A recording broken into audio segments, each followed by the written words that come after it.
Bueno, yo ahora voy a explicar los ovarios. Los ovarios son dos órganos que tienen forma de almendra, que están localizados en ambos lados del útero, por detrás y por debajo de las trompas de falopio.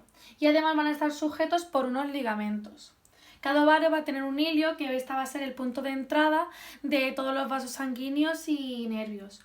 Los ovarios van a hacer dos cosas: van a producir las hormonas femeninas, que son los estrógenos y la progesterona, que van a ser los responsables de los caracteres sexuales secundarios y también de la regulación del ciclo menstrual.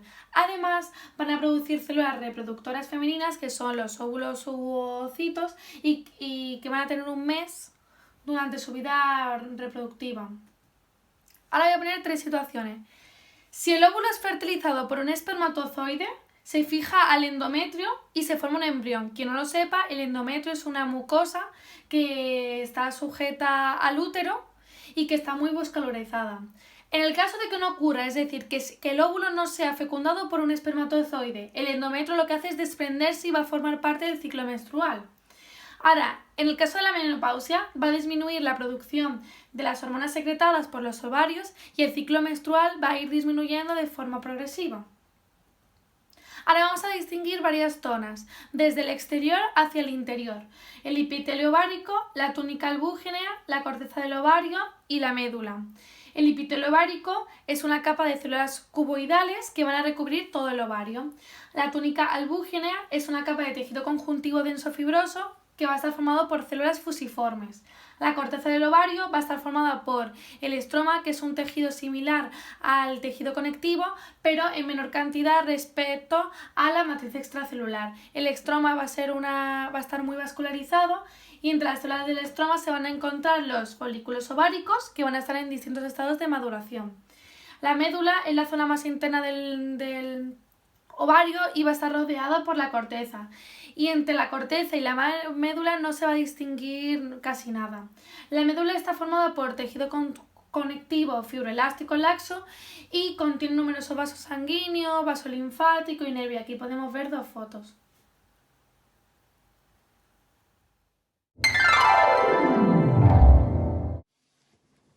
Bueno, yo voy a explicar la vulva. La vulva es el conjunto de órganos genitales externos del aparato reproductor femenino. Antes de decir los órganos que lo componen, voy a hablar un poco sobre la palabra. La palabra vulva, aunque no se sabe ciertamente de dónde viene, las dos opciones más aceptadas actualmente provienen del latín. Una indica que vulva significa envoltura y otra indica que vulva significa conjunto de órganos genitales externos propios del aparato reproductor femenino, que es la definición que hemos dado al principio. Cuando ya sabemos de dónde vienen la palabra vulva, pues vamos a ver los diferentes componentes. Primero tenemos los labios vaginales, que son los labios mayores y los labios menores. Después tenemos el clítoris y por último tenemos el vestíbulo. Bueno, y ahora vamos a hablar de los labios vaginales.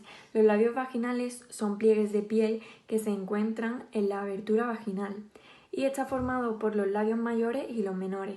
Primero vamos a hablar de los labios mayores. Los labios mayores también se pueden denominar labios externos. Esto se debe a que son la parte de la vulva que se encuentra más en su exterior. Y una de sus funciones es proteger al resto de órganos que se encuentran en el interior. Además, los labios externos o mayores son carnosos y se encuentran generalmente cubiertos de vello púbico. Después tenemos los labios menores, que se denominan también labios internos y estarían en el interior de los labios mayores. Comienzan en el clítoris y finalizan cuando acaba la abertura vaginal. Además de esto, también voy a decir unas curiosidades, y es que los labios vaginales no son iguales para todas las mujeres, sino que pueden estar de más arrugados, más lisos, pueden ser más largos o cortos, incluso puedes tener un labio más largo que otro y con el tiempo puede ir cambiándose de color, etc. O sea que no son iguales para todas las mujeres. Ahora vamos a hablar del clítoris. El clítoris se divide en dos partes, la parte externa y la interna. Primero vamos a hablar de la externa. La parte externa, como su nombre indica, es la única que se puede ver, es la única que está visible. y está formada únicamente por el glande. El glande tiene un tamaño similar a un guisante y su función es estimular y recibir sensación. Después vamos a hablar de la parte interna. La parte interna no es visible y está formada por 3 partes. Primero vamos a hablar del cuerpo del clítoris, que está conectado al glande y se proyecta hacia la pelvis y mediante ligamentos se fija al hueso pélvico. Después este cuerpo del clítoris poco a poco se va dividiendo y va formando los 2 componentes que nos faltan de la parte interna del clítoris, que serían los cuerpos pareados o crura y los bulbos vestibulares. Y por último vamos a hablar del vestíbulo. El vestíbulo se encuentra entre los labios menores, como aquí se ve, estos son los labios menores y todo esto es el vestíbulo. En el vestíbulo se encuentran los conductos de la uretra, de la vagina y los conductos de salida de las glándulas vestibulares mayores. Además también se encuentra el himen. Una curiosidad que leí es que la hiena manchada hembra no posee vestíbulo, por lo que la salida del orificio de salida de la uretra, de la vagina y de las glándulas vestibulares mayores es un canal urogenital, es único, y esto mismo ocurre con los machos. Bueno, en este caso voy a hablaros de 2 partes del aparato reproductor femenino, junto con algunas curiosidades que nombraré al final sobre dicho aparato. Comenzamos por la primera parte, el monte de Venus, que es una prominencia que se localiza delante de la sínfisis púbica, que cubre al hueso púbico y que contiene glándulas secretoras de tipo sebáceo que liberan hormonas que participan en la atracción sexual. Observamos aquí la prominencia constituida por tejido adiposo blando, por piel y por vello que aparece en la pubertad. Está distribuida esta zona en forma de triángulo, pero en este caso invertido, con, digamos, lo que sería la base del triángulo en la zona del hipogastrio abdominal y el vértice inferior de este limítrofe con los labios mayores. Observamos aquí monte de Venus, la prominencia y digamos que esta no sería la imagen frontal de esta zona, sino esta, y aquí si observamos la forma de triángulo, lo que sería el vértice y la base. Y bueno, las funciones características de esta zona son la protección de los genitales internos, además de la amortiguación en el contacto durante el coito. Pasamos a la segunda parte, el periné, también llamado suelo pélvico, que es la región muscular comprendida entre la horquilla vulvar y el ano. Nos imaginamos vulva, labios mayores, donde finalizan, que sería la horquilla vulvar en esta zona, el ano un poquito más abajo, pues la zona intermedia entre estas 2 partes sería el periné. Aquí en la imagen no está representado, pero observamos cómo es esta zona de aquí, donde terminan labios mayores, ano, pues la zona intermedia sería el periné. Una zona que se divide en 2 partes, el periné anterior, que interviene en la función sexual, y el periné posterior, que sería el conjunto de músculos que sujetan los órganos pélvicos y controlan los esfínteres. Claro, porque aquí nosotros observamos esta zona y a primera vista es una zona externa que sería una capa de piel, no tiene una estructura característica.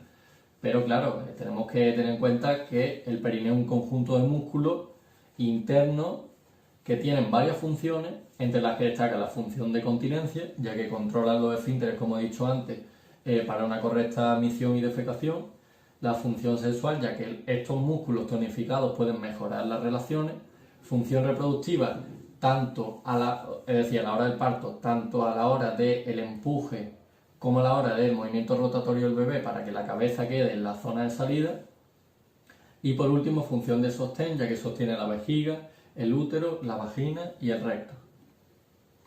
Y por último pasamos a algunas curiosidades sobre en general el aparato reproductor femenino, empezando porque este tiene muchas más terminaciones nerviosas que el aparato reproductor masculino. En el aparato reproductor masculino casi todas las terminaciones nerviosas se concentran en el pene, tiene alrededor de 4000, y este aparato en cambio aproximadamente duplica esa terminación nerviosa y se concentra sobre todo en la zona del clítoris. La vagina media tiene una longitud de entre 8 y 11 centímetros y aquí el dato curioso es que puede duplicar su tamaño. Además, este dato es curioso porque la vagina más grande del mundo claramente se localizaba en el cuerpo de una mujer que presentaba gigantismo, que creo que falleció a finales de los años 80 y dio a luz a un bebé considerado el bebé más grande de la historia. A la hora del nacimiento, un bebé que pesaba 11,80 kilos y medía 86 centímetros de longitud, digamos, de diámetro de su cabeza. Y por último, que la vagina tiene un pH, como todos sabemos, un pH ácido, alrededor de 4,5, que se podría reaccionar, digamos, con el pH que tiene el tomate o la cerveza.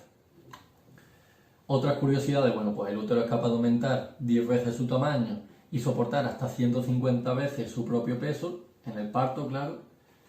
Hay mujeres que tienen dos úteros, lo que se conoce como útero didelfo, que es un problema de nacimiento que suele pasar desapercibido, digamos que es asintomático, por decirlo de alguna manera, pero es eso, que suele pasar, es un problema que pasa desapercibido hasta el momento en el que la niña, o en este caso ya la mujer, comienza con el periodo de menstruación y en ese momento pues empiezan a salir a flor de piel, digamos, a aparecer los problemas más graves de sangrado excesivo, y en ese momento de la vida, temprano claro, es cuando se suele diagnosticar este problema de útero didelfo, dos úteros.